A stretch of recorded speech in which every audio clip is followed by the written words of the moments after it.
گھبرانے کی بات نہیں ہے، وہ ڈر خوف سے بے ہوش ہوئی ہے۔ خیال رکھیں میں کچھ دوائی لکھ دی ہے، آپ انہیں کھلا دینا، بخار بھی اتر جائے گا انشاءاللہ، ڈاکٹر نے باہر نکلتے ہوئے کہا۔ جی بہت شکریہ آپ کا، میری بیٹی ٹھیک تو ہے نا؟ حیات صاحب نے بے چینی سے کہا۔ شکریہ کی بات نہیں، یہ میرا کام ہے، آپ بس ان کا زیادہ خیال رکھیں، ماشاءاللہ سے بہت معصوم پیاری بیٹی ہے آپ کی۔ ڈاکٹر نے مسکراتے ہوئے ہاتھ ملایا، پھر باہر چلے گئے۔ بھائی صاحب انل کو ہوش آ گیا ہے، وہ آپ کو بلا رہی ہے، آپ جائیں، میں اس کے لیے کچھ بنا کر لاتی ہوں۔ بی جان نے روم سے باہر آتے حیات صاحب کو وہاں کھڑا دیکھ کر کہا، جو اس کے ہوش آنے کا سنتے اس کے روم میں گئے تیزی سے۔ بابا بابا میرا بچہ ٹھیک ہے نا؟ انل نے حیات صاحب کو اندر آتے ہی روک کر پکارا۔ حیات صاحب نے بھاگتے ہوئے اسے اپنی آغوش میں لیا، پیار سے اس کا ماتھا چوما جو بخار کی وجہ سے گرم تھا۔ اس کا سفید چہرہ گلابی سرخ ہو گیا تھا بخار میں۔ بس رونا نہیں، بابا ہے نا ساتھ، کچھ نہیں ہوگا، آپ رونا بند کریں، بابا کا بہادر بچہ ہی ہے نا آپ۔ حیات صاحب کو اس کا رونا تڑپا رہا تھا۔ بابا وہ ہمیں مار دے گا، اس نے کہا ہے وہ ہمیں نہیں چھوڑے گا۔ بابا وہ کون ہے؟ انل نے خوف سے روتے ہوئے کہا۔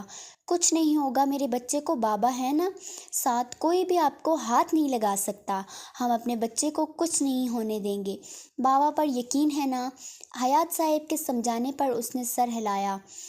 حیات صاحب اس سے پوچھنا چاہتے تھے کون ہے، کیسے دکھتا ہے، پر اپنی بیٹی کی حالت دیکھتے ہوئے انہوں نے کچھ نہیں کہا، بس اب اس کا بہت خیال رکھنا تھا۔ وہ سمجھ گئے تھے جو بھی ہے وہ اس کا دشمن ہے، جو اس کی بیٹی کو تکلیف دے کر اس سے بدلہ لینے کا سوچ رہا ہے۔ یہ یہاں کیا کر رہی ہے؟ رافعہ نے دور سے رمشا کو کسی کے ساتھ اندر ریسٹورنٹ میں جاتے دیکھا۔ جو بھی کرے مجھے کیا، آفس سے نکال کر ضرور خوش ہوتی ہوگی، بی سر سے جو چپکی رہتی ہے ہو نا؟ رافعہ منہ بناتے ہوئے خود سے بڑبڑائی۔ یہ یہاں کیا کر رہی ہے؟ ویسے تو ہمیشہ بی سر کے ساتھ چپکی رہتی ہے، پھر ابھی آفس میں نہیں ہے، ہونا چاہیے تھا۔ رافعہ کو تجسس ہو رہا تھا اس کے یہاں پر کسی کے ساتھ ہونے پر۔ وہ کچھ سوچتی اندر گئی۔ ریسٹورنٹ میں آج تھوڑا کم رش تھا، اس لیے رافعہ کو وہ لوگ آرام سے دکھ گئے۔ وہ لوگ دوسری سائڈ پر بیٹھے ہوئے تھے۔ رافعہ آرام سے چلتی ہوئی دوسری ٹیبل پر بیٹھ گئی جہاں اس کی اور رمشا کی پیٹھ تھی۔ وہ آرام سے ان کی باتیں سن سکتی تھی۔ وہ لوگ شاید بحث کر رہے تھے کہ کسی بات پر رافعہ نے غور سے سننا چاہا۔ تم میرے ساتھ دھوکہ نہیں کر سکتے، ہماری ڈیل ہوئی تھی، ہم 50-50 لیں گے، رمشا نے غصے میں دانت پیستے ہوئے کہا۔ میں تمہارے ساتھ کام کر کے اور نقصان نہیں اٹھا سکتا، تم صرف تھوڑا کام کرتی ہو، آگے تو سب مجھے ہینڈل کرنا پڑتا ہے، زین انصاری نے غصے میں کہا۔ اسے رمشا کی ہر وقت پیسے لینے پر اب غصہ آ گیا تھا۔ تم مجھے دھوکہ نہیں دے سکتے، تم جانتے ہو میں کیا کر سکتی ہوں۔ رمشا اس کے انکار پر آگ بگولا ہوئی۔ ہاں دھوکہ، ریلی، یہ لفظ تمہارے منہ سے اچھا نہیں لگتا مس رمشا، دھوکہ تو تم دیتی ہو، وہ بھی بہت خوبصورت انداز میں، لوگوں کو بھول گئی، اب اپنے دوستوں کو، ان بیچاروں کے ساتھ کتنا دھوکہ کر چکی ہو۔ زین انصاری نے طنزیہ کہکا لگایا۔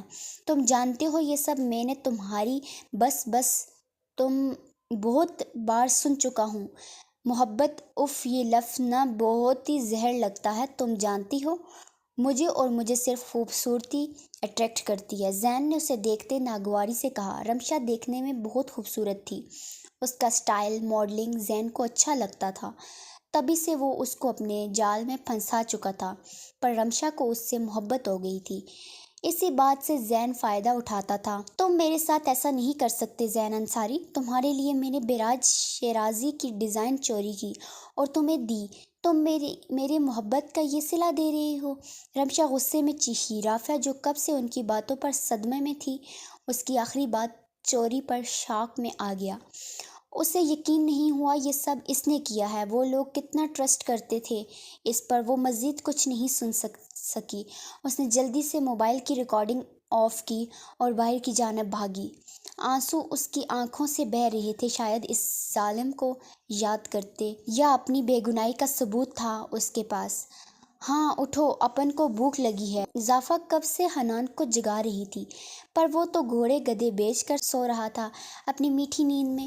اضافہ کو جلدی اٹھنے کی عادت تھی، اس لیے وہ فریش ہو کر حنان کے ہی کپڑے پہنے ہوئے تھی، اسے یاد آیا وہ تو اپنے گھر سے کچھ بھی نہیں لائی، ویسے ہی اسے حنان کی سمجھ نہیں آ رہی تھی اس نے کیوں شادی کی اس سے، وہ بھی اتنی جلدی۔ اس کے پاس تو کچھ بھی نہیں تھا، وہ تو غریب تھی، چور تھی، پھر کیوں اس کو محبت ہوئی اس سے؟ وہ صرف کل سے انہی سوچوں میں تھی، اتنا تو وہ اب جان گئی تھی حنان کو محبت ہے اس سے، تبھی اتنا خیال رکھ رہا تھا۔ کل سے رات بھی بہت لڑنے کے بعد اس نے پیار محبت بڑے لہجے میں سمجھایا اس کو، کیسے وہ پہلی نظر میں اس کو پسند آئی، وہ اس کے ٹائپ کی ہے، اس لیے اس نے شادی کی۔ اضافہ کو بھی حنان اچھا لگنے لگا تھا، لیکن محبت وہ تو شاید اب ہو جائے اس نے سوچا۔ حنان اٹھو ورنہ میں تمہاری جان لے لوں گی، اپن یہاں بھوک سے مر رہی ہے، تمہاری نیند نہیں ختم ہوتی۔ اضافہ نے غصے میں اسے جھنجھوڑا۔ سونے دو یار، مجھے بھوک نہیں لگی، آ جاؤ تم بھی سو جاؤ، بعد میں اٹھیں گے، حنان نے ایک آنکھ کھولتے ہوئے کہا اور اسے بھی اپنی طرف کھینچا، وہ لہراتی ہوئی اس کے اوپر آ گری۔